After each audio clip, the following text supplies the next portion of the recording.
So I probably have mentioned this before on one of my previous videos that I am a huge fan of kung fu and martial arts movies,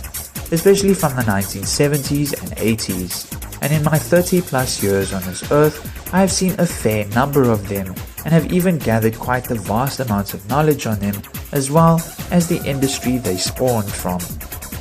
Namely the Hong Kong film industry, which had its golden age in the late 1960s to the early 2000s, thanks to production companies like Shaw Brothers and Golden Harvest. I'm sure most of us are familiar with the works of Bruce Lee, Donnie Yen, Jackie Chan, Michelle Yeoh, Jet Li and Sammo Hung, who are arguably some of the more famous faces of the martial arts action genre, but who, like many others, all had their start in Hong Kong.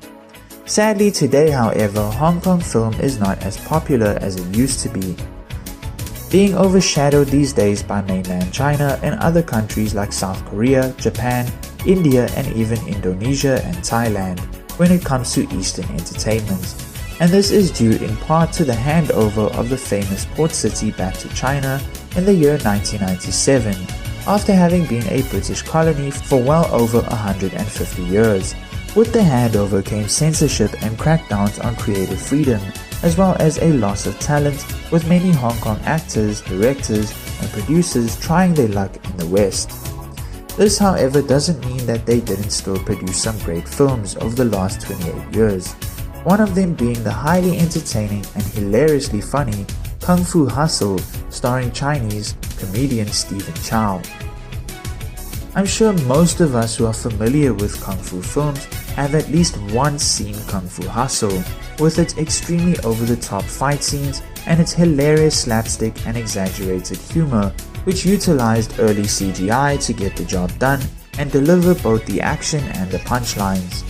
Admittedly, the first time I watched it back in high school, I wasn't a fan, since I went into it expecting a more serious story in the vein of the Once Upon a Time in China films or Fist of Legend,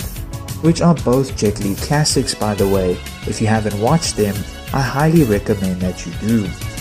But after re-watching it a couple more times over the years, I came to really appreciate it, and like most nowadays, I consider it as one of the best action comedies of all time.